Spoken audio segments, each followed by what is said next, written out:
Assalamualaikum warahmatullahi wabarakatuh dan selamat sejahtera. Nama saya Safi Aziz bin Salim, pelajar nursing kelas Bond 7. Dan hari ini saya akan membentangkan tentang Maharaja Tang iaitu Taizong.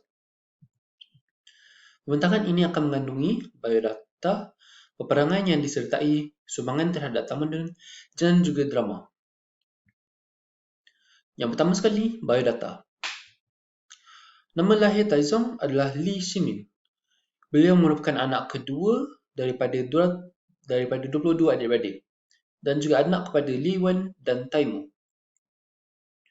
Li Shimin lahir pada 28 Januari tahun 598 di wilayah Shanxi. Dan ini adalah perjalanan Li Shimin untuk menjadi Taizong. Li Shimin menjadi Qin Kuagong kemudian Qin Wan. Kisah ini bermula dengan bapa Li Shimin iaitu Li Wan. Li Wan adalah pemerintah dan juga jeneral tentera dinasti Sui, dinasti sebelum dinasti Tang. Pada hujung dinasti Sui, didapati bahawa maharaja terakhir dinasti Sui menghabiskan duit rakyat untuk digunakan untuk bahan peperangan dan juga mengabaikan keperluan rakyat. Ini mencetuskan pemberontakan untuk menjatuhkan dinasti Sui. Dan dalam pemberontakan ini dipimpini oleh Li Wan dan juga Li Shimin. Li Shimin sebagai penasihat. Pemberontakan ini berjaya kerana strategi dan juga karisma Li Shimin. Dan ini bermulalah dinasti Tang. Li Wan digelar Gaozu dan Li Shimin digelar Qin Kuagong iaitu pemerintah negeri. Dan kemudian naik pangkat ke Qin Wan iaitu Duk Negeri Qin. Seterusnya, Qin Wan menjadi Taizong. Pencapaian Qin Wan merisaukan Li Jiancheng bahawa Li Jiancheng adalah abang sulung Li Shimin. Risau bahawa Qin Wan akan dipilih sebagai pemerintah selepas bapanya. Oleh itu, Li Jiancheng dan adik-adiknya merancang untuk merampas kuasa daripada Qin Wan. Qin Wan mendapat tahu dan menghantar tenteranya untuk membunuh Li Jiancheng dan juga semua yang terlibat. Selepas insiden ini, menyebabkan Qin Wan menjadi putera, lalu memaksa bapanya untuk menurunkan pangkatnya ke dia. Dengan ini, Li Shimin menjadi Maharaja Cina dan juga menggelar diri sebagai Taizong. Pada tahun 649, Taizong dihadapi disentri dan juga meninggal.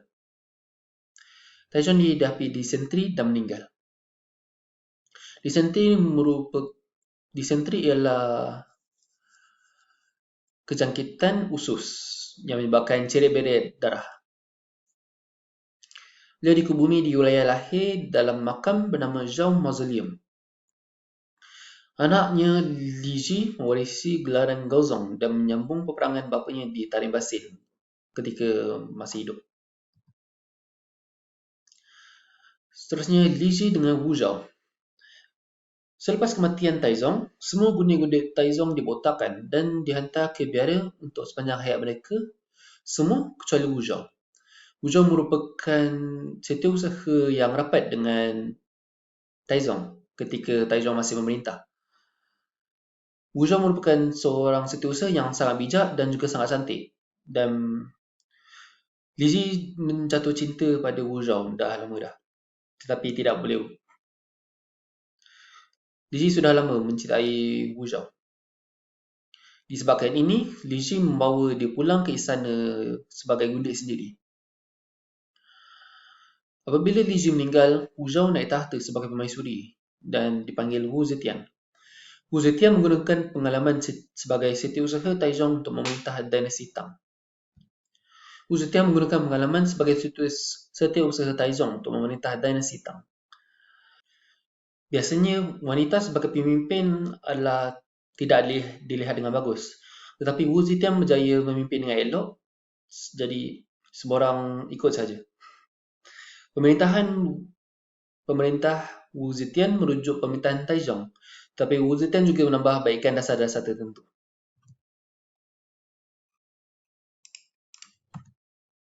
Seterusnya, peperangan disertai Taizong. Peperangan yang saya akan cerita adalah peperangan Goguryeo Tang. Peperangan ini bermula pada tahun 645 hingga 668. Dan peperangan ini melibatkan dinasti Tang dan juga Goguryeo. Goguryeo merupakan satu kerajaan Korea. Taizong mengetuai kempen untuk menentang Goguryeo pada tahun 645 untuk melindungi Silla dan menghukum Generalissimo Yeong Gaesomun kerana membunuh Raja Yeongju. Dalam peperangan ini, tentera Taizong telah berjaya menaklukki banyak kubu Goguryeo, semua kecuali satu kubu bernama Kubu Ansi di ibu negeri Pyongyang. Kubu ini adalah yang paling penting untuk menakluki Goguryeo.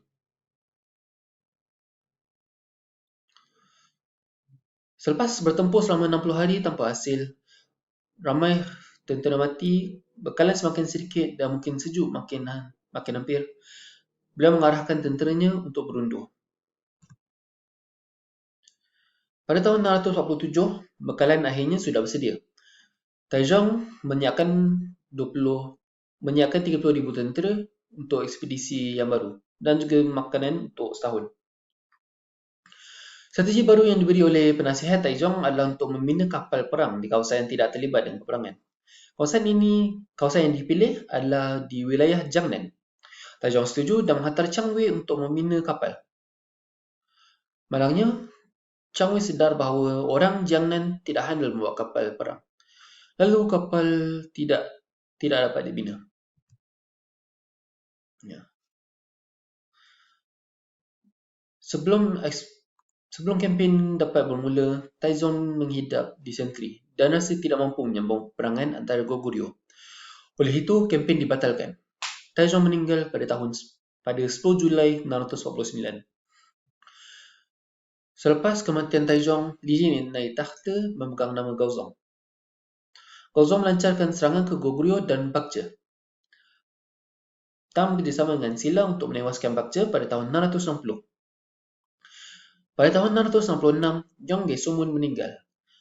Yeong Gaesomun adalah jeneral yang mengetuai tentera yang menghalang Taizong daripada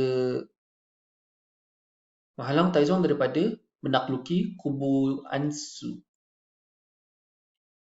Kubu yang Taizong gagal untuk menakluki selepas 60 hari.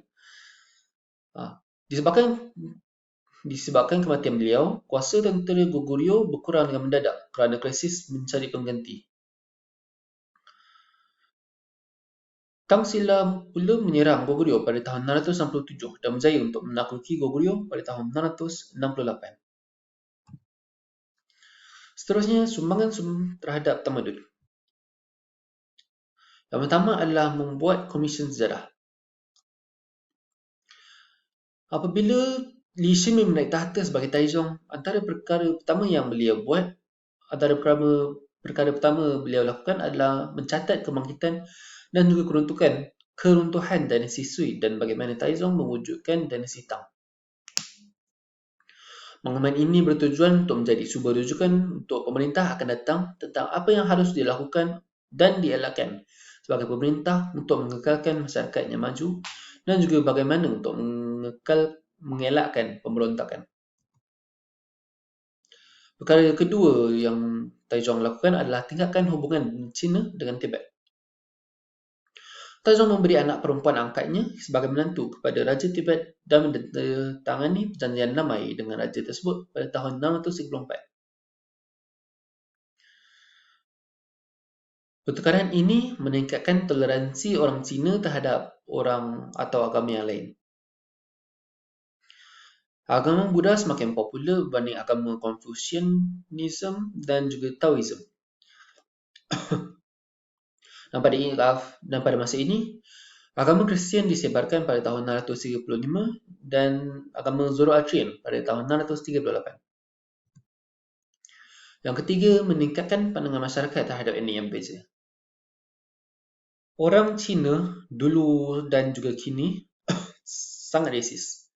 Orang Cina banyak membunuh mereka beragama berbeza dan juga mereka beretnik berbeza. Dan Taizong tidak suka. Taizong walaupun penganut Buddha tetapi percaya bahawa semua agama boleh hidup dengan harmoni.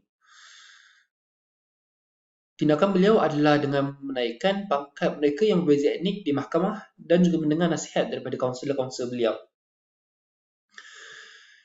Taizong sebagai pemerintah sangat menghargai kritikan yang diberi oleh para kaunselor dan juga memperbaiki isu-isu yang dikemukakan. Dengan adanya etnik yang berbeza akan memberi maklumat daripada pandangan yang berbeza dan juga lapisan masyarakat yang berbeza. Taizong menggunakan maklumat ini untuk lebih memperbaikikan garis hitam pada masa itu. Dan yang keempat adalah menjadi contoh pemerintah terbaik dalam sejarah Cina. Taizong telah menulis dua naskah buku. Satu berjudul Difan, bermaksud model seorang maharaja, dan lagi satu Zhanguang Zhengyao, iaitu strategi masyarakat maharaja. Dua buku ini digunakan oleh pemerintah selepasnya sebagai rujukan. Dua gambar yang saya ada di sini hanyalah adaptasi yang telah dimodernasikan. Kulit buku. Kulit buku yang telah dimodernasikan supaya menarik minat pembaca. Selepas kematian Maharaja Tang Taizong, beliau dijadikan standard seorang pemerintah. Taizong sering dipuji oleh sejarawan sebagai pemerintah yang terhebat dalam sejarah Cina. Semua perintah selepas Taizong dibandingkan pencapaian mereka dengan pencapaian Taizong dan tiada berjaya melepasi pencapaian beliau. Semua pemerintah, termasuk pemerintah yang betul-betul selepasnya, iaitu anaknya sendiri, Li Ji, setiausaha beliau Wu Zetian, beliau lalai selepas satu jangka masa ketika memerintah dan juga memanjakan diri sendiri dengan kekayaan. Li Shimin sejak memegang pangkat Taizong sehingga beliau mati tidak berhenti memikirkan tentang kemajuan dan juga keamanan dinasti Tang. Seterusnya adalah drama yang menceritakan kisah Li Shimin, Taizong. Drama yang saya pilih adalah Heroes in Sui and Tang Dynasties. Terdapat banyak drama, tapi saya pilih yang ini. Sebab ini diberitahu oleh para kritik drama adalah antara yang terbaik. Seri televisyen Cina ini berdasarkan novel yang ditulis oleh Sui Tang Yanyi. Adaptasi ini bersertakan unsur-unsur sejarah dan juga watak-watak tambahan untuk menarik minat penonton. Jadi novel ini diinspirasikan oleh kisah benar tetapi ditokok tambah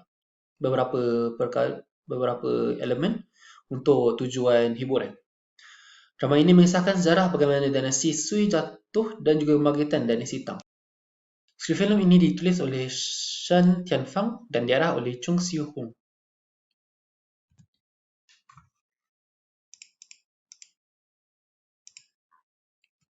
Sebagai kesimpulan, Maharaja Tang Taizong adalah antara pemerintah terbaik dalam sejarah Cina. Kebijaksanaan beliau membenarkan tentera yang diketuai oleh bapanya menewaskan dinasti Sui dan membangunkan dinasti Tang. Taizong meningkatkan imej mereka yang beretnik berbeza dengan menjadikan mereka kaunselor. Taizong sebagai maharaja juga menerima kritikan dengan hati terbuka dan juga demi meningkatkan kesejahteraan dan kemajuan masyarakat.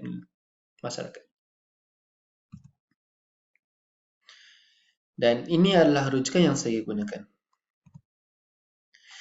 Sekian sahaja daripada saya. Nama saya Safi Aziz bin Salim, kelas Bond 7. Sekian, terima kasih.